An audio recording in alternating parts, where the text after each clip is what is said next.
کہ انہوں نے دوبارہ اس گھر سے جانے کی یا اس نادیدہ مخلوق کو گھر سے نکالنے کی فرمائش نہ کی تھی۔ آہستہ آہستہ دھوپ بڑھ رہی تھی۔ ہمارے گھر کے صحن میں دن 1 بجے کے بعد دھوپ نہ لگتی تھی، اس لیے چھت پر ہی جانا پڑتا تھا۔ جب صحن میں دھوپ لگنا ختم ہو گئی تو میں آہستہ آہستہ قدم اٹھاتے ہوئے سیڑھیاں چڑھ کر چھت پر آ گئی۔ اماں اس وقت نماز پڑھنے کے بعد آرام کر رہی تھی، جبکہ میں تو آرام کر کر کے تھک چکی تھی، اس لیے چھت پر آ گئی۔ آج میں بہت دنوں کے بعد چھت پر آئی تھی۔ بہت عجیب لگ رہا تھا۔ چھت پر ایک چارپائی اور ایک کرسی رکھی ہوئی تھی۔ میں کرسی پر بیٹھ گئی۔ مجھے سب کچھ اچھا لگ رہا تھا۔ میں چاہتی تھی کہ میں جلد از جلد صحت یاب ہو جاؤں، کیونکہ اماں اور بھائی میری وجہ سے بہت پریشان تھے۔ میں خود بھی دوسروں کے سہارے زندگی نہ گزارنا چاہتی تھی۔ اپنی حالت دیکھ کر میری آنکھوں میں آنسو آ گئے۔ دانیال اپنا سکول بیگ لے کر چھت پر ہی آ گیا۔ وہ چارپائی پر بیٹھ کر سکول کا کام کرنے لگا۔ جب سے میں بیمار ہوئی تھی وہ میرا بہت خیال رکھنے لگا تھا۔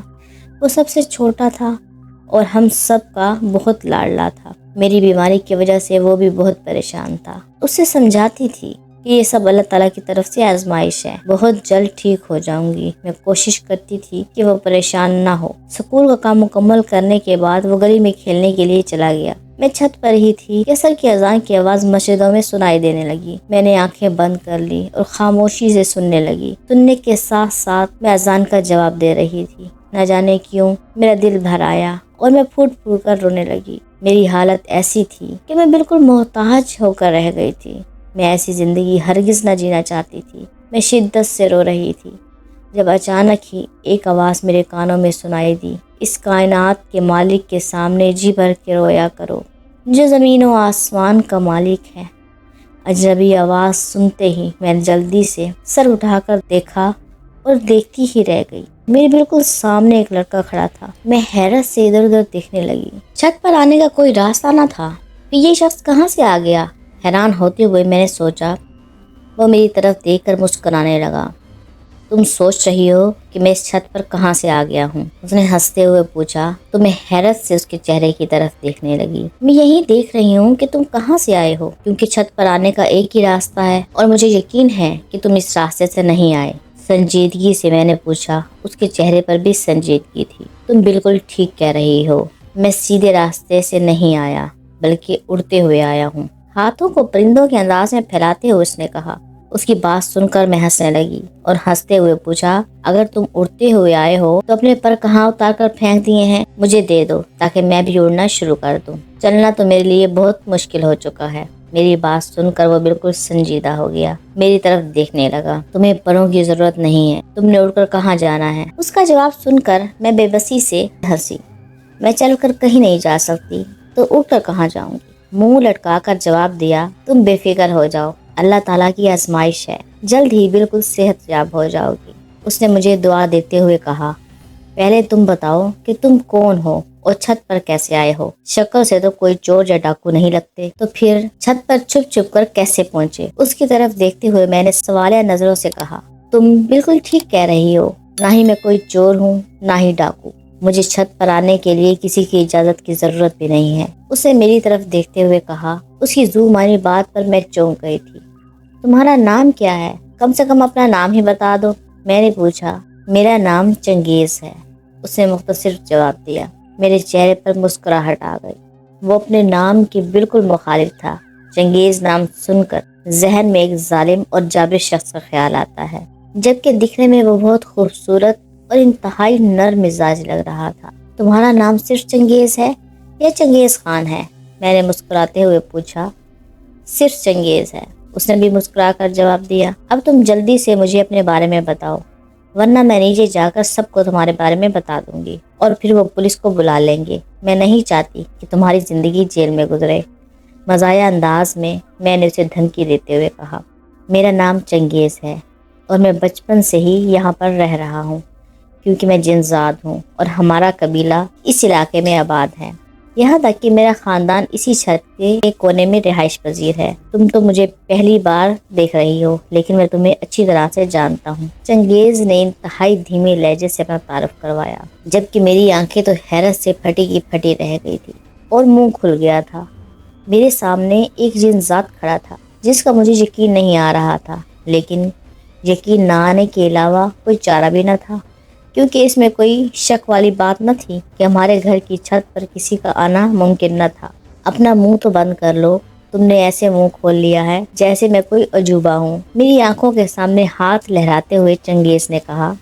میں نے خود پر قابو پاتے ہوئے اس سے پوچھا کہ وہ سچ کہہ رہا ہے، میرے ساتھ مذاق تو نہیں کر رہا، جس پر وہ سنجیدہ ہو گیا اور کہنے لگا کہ تم سے کیوں مذاق کروں گا، میں بالکل سچ کہہ رہا ہوں۔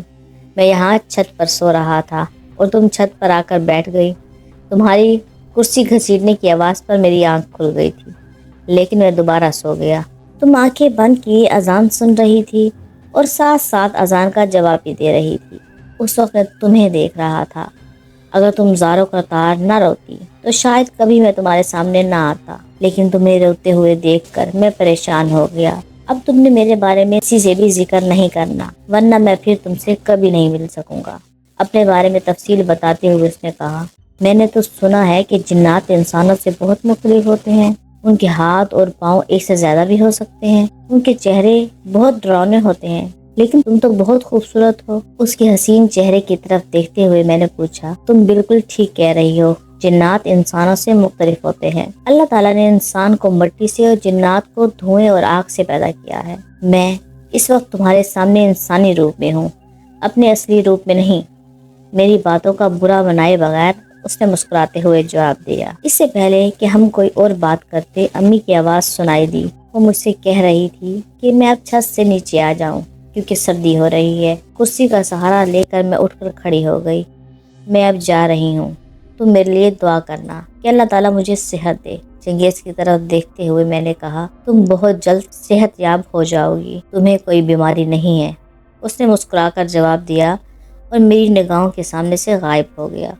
میں دیوار کا سہارا لے کر سیڑھیاں اترنے لگی۔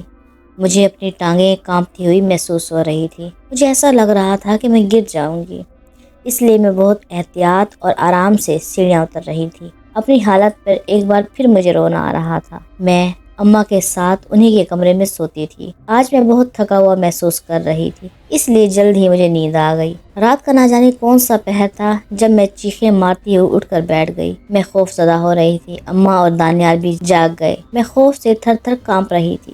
انہوں نے مجھے اپنے ساتھ لگایا، مجھ پر قرآنی آیات پڑھ کر دم کرنے لگے۔ میں بہت دیر تک اماں کے سینے کے ساتھ لگی کانپتی رہی۔ آہستہ آہستہ مجھے سکون آ رہا تھا۔ میری حالت کچھ بہتر ہوئی تو اماں نے مجھے پینے کے لیے پانی دیا۔ پانی پینے کے بعد میں خود کو بہتر محسوس کر رہی تھی۔ مجھے لگتا ہے تم خواب میں ڈر گئی تھی۔ میرے سر پر پیار سے ہاتھ رکھتے ہوئے اماں نے کہا، میں نے بہت ڈراؤنا خواب دیکھا تھا، اس لیے میں ڈر گئی تھی۔ اماں کی طرف دیکھتے ہوئے میں نے کہا، خواب تو خواب ہوتے ہیں، ان کے بارے میں زیادہ نہیں سوچتے اور نہ ہی ایسے ڈرتے ہیں۔ اماں نے پیار سے مجھے سمجھاتے ہوئے کہا، میں نے خواب میں بہت عجیب و غریب قسم کی بلی دیکھی ہے۔ میں اس بلی کو ہر روز دودھ پلاتی ہوں اور مزے مزے کے کھانے دیتی ہوں۔ ایک دن اچانک ہی اس بلی نے مجھ پر حملہ کر دیا اور اپنے دانت میری گردن میں گاڑ دیے۔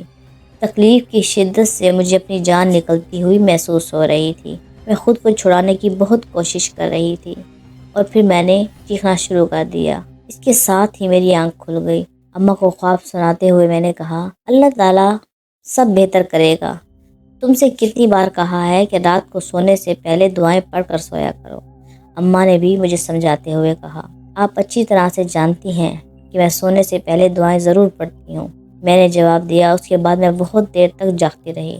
مجھے نیند ہی نہیں آ رہی تھی، بہت ڈر اور خوف محسوس ہو رہا تھا۔ اماں نے مجھ پر بہت دیر تک قرآنی آیات کا دم کیا اور پھر نہ جانے کب میری آنکھ لگ گئی۔ صبح اماں نے میرا بستر صحن میں بچھا دیا، خود بھی میرے پاس آ کر بیٹھ گئی۔ وہ مجھ سے کوئی بات کرنا چاہ رہی تھی۔ ان کی بات سن کر میں حیرت زدہ رہ گئی۔ وہ کہہ رہی تھی کہ بھابھی میرے لیے ایک رشتہ لے کر آئی ہیں۔ وہ میری بیماری کو خاطر نہ لاتے ہوئے بھی مجھ سے شادی کرنا چاہتا ہے۔ جب اس بات کا بھائی کو پتہ چلا تو وہ بھی حیران ہوئے۔ رات کو سب سو گئے تھے لیکن مجھے نیند نہیں آ رہی تھی۔ پھر اچانک ہی چنگیز آ گیا۔ اسے دیکھ کر مجھے بہت ڈر لگنے لگا۔ مجھے اندیشہ تھا اماں یا دانیال کی آنکھ نہ کھل جائے، لیکن چنگیز نے مجھے تسلی دی، جب تک وہ نہیں چاہے گا کسی کی بھی آنکھ نہیں کھلے گی۔ اب میں کچھ مطمئن ہو گئی۔ میں نے چنگیز کے سامنے اپنے رشتے کی بات رکھ دی، جسے سن کر وہ کچھ پریشان ہو گیا اور مجھے دبے لفظوں میں کہنے لگا، کہ تمہیں اپنی بھابھی سے بچ کر رہنا چاہیے۔ میں ان کی باتوں کا مطلب نہ سمجھ سکی۔ وہ کچھ دیر میرے پاس بیٹھ کر باتیں کرتا رہا، پھر چلا گیا۔ صبح سویرے ہی بھائی نے اماں کو بتایا کہ آج ان کا قریبی دوست ایک روحانی بزرگ کو لے کر آئے گا جو حیا پر دم کرے گا۔ اگر اللہ نے چاہا تو ہماری حیا بالکل صحت یاب ہو جائے گی۔ میں نہیں چاہتا کہ اس بیماری کی حالت میں اس کی شادی ہو۔ بھائی کا دوست ایک بزرگ کو لے کر آ گئے۔ وہ میرے کمرے میں بیٹھ گئے۔ سب گھر والے موجود تھے۔ بزرگ بابا نے سب کی طرف دیکھا اور آنکھیں بند کر لی۔ کچھ دیر بعد جب انہوں نے آنکھیں کھولی تو وہ بہت غصے میں دکھائی دے رہے تھے۔ انہوں نے بتایا کہ مجھے کوئی بیماری نہیں ہے، بلکہ مجھ پر کالا جادو کیا گیا ہے، اور یہ جادو کروانے والا کوئی اور نہیں بلکہ میری اپنی پیاری بھابھی ہے۔ یہ سن کر سب حیران رہ گئے۔ بھابھی شدید غصے میں آ گئی اور اس بزرگ کو برا بھلا کہنے لگی اور کمرے سے باہر چلی گئی۔ ہم سب تو صدمے میں تھے۔ روحانی بزرگ نے اماں کو بتایا کہ بھابھی ہمارے گھر میں رہنے والی نیک اور عبادت گزار جنات کو گھر سے باہر نکالنا چاہتی تھی۔ اس لیے انہوں نے ایک عامل سے رجوع کیا، لیکن عامل نے اس کام میں ہاتھ نہیں رکھا کیونکہ وہ سمجھ گیا تھا کہ جو جنات اس گھر میں بستے ہیں وہ بہت طاقتور ہیں اور ان کا کچھ نہیں بگاڑا جا سکتا۔ آپ کی بہو نے جب یہ دیکھا کہ وہ جنات کو تو گھر میں سے نہیں نکال سکی، اپنی ضد اور دشمنی میں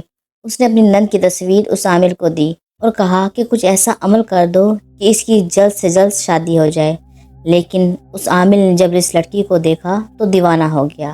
وہ جانتا تھا کہ اسے یہ رشتہ نہیں مل سکتا، اس لیے اس نے اپنے گندے کالے علم کو استعمال کرتے ہوئے بچی کو بیمار کر دیا تاکہ جب اس کا رشتہ آئے تو کوئی انکار نہ کرے۔ لیکن شاید اللہ کو بہتری منظور تھی، اس لیے وہ اس گھر میں داخل نہیں ہو سکا کیونکہ نیک اور عبادت گزار مخلوق اسے اس گھر میں اندر داخل نہیں ہونے دیتی، ورنہ وہ اب تک اپنے مقصد میں کامیاب ہو چکا ہوتا۔ وہ بزرگ بابا اماں اور بھائی کو تفصیل سے سمجھا رہے تھے۔ مجھے تو یقین نہیں آ رہا تھا کہ بزرگ بابا جو کہہ رہے ہیں وہ سچ ہے، کیونکہ میں نے بھابھی کے بارے میں کبھی غلط نہیں سوچا تھا۔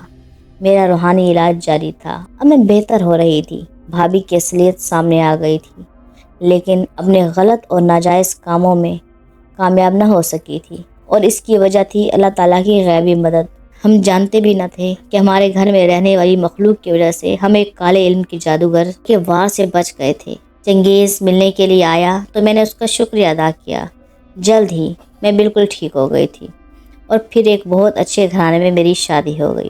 بھابھی نے ہم سب سے معافی مانگ لی تھی۔ اب بھی میں جب اماں کے گھر آتی تھی چنگیز سے ملاقات ہو جاتی تھی، اور اب وہ دانیال کا دوست بن گیا تھا۔